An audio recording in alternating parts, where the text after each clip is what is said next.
হবিগঞ্জের হাওর বেষ্টিত আজমিরীগঞ্জের মানচিত্র থেকে ক্রমেই মুছে যাচ্ছে একের পর এক গ্রাম।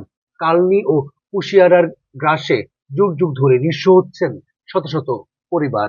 সম্প্রতি ভাঙন এমন পর্যায়ে পৌঁছেছে যে উঠোনে দাঁড়ালে নদীর গর্জন শোনা যায়। আজমিরীগঞ্জের ৬টি গ্রামের প্রায় ৩০,০০০ মানুষ এখন আক্ষরিক অর্থেই মরণ ফাঁদে। বাদ যাচ্ছে না নবীগঞ্জের রাস্তাঘাটও। প্রশ্ন হলো, এই ভাঙন কি শুধুই প্রাকৃতিক? বিশ্লেষকরা বলছেন, দীর্ঘমেয়াদী মহাপরিকল্পনার অভাব আর সময়মতো টেকসই বাঁধ নির্মাণ না করায় আজ এই সংকটের মূল কারণ। প্রতিবছর বরাদ্দ চাওয়া আর প্রস্তাব পাঠানোর আমলাতান্ত্রিক জটিলতায় বলি হচ্ছেন সাধারণ মানুষের ভিটেমাটি। পানি উন্নয়ন বোর্ড বরাবরের মতো এবারও নদী রক্ষায় প্রস্তাব পাঠানোর আশ্বাস দিচ্ছে, কিন্তু প্রশ্ন থেকে যায়, প্রস্তাব পাশ হতে হতে কি অবশিষ্ট থাকবে আজমিরীগঞ্জের অস্তিত্ব? অস্থায়ী জিও ব্যাগ নয়, কালনী কুশিয়ারার ভাঙন রোধে প্রয়োজন দ্রুত ও টেকসই ব্লক বাঁধ।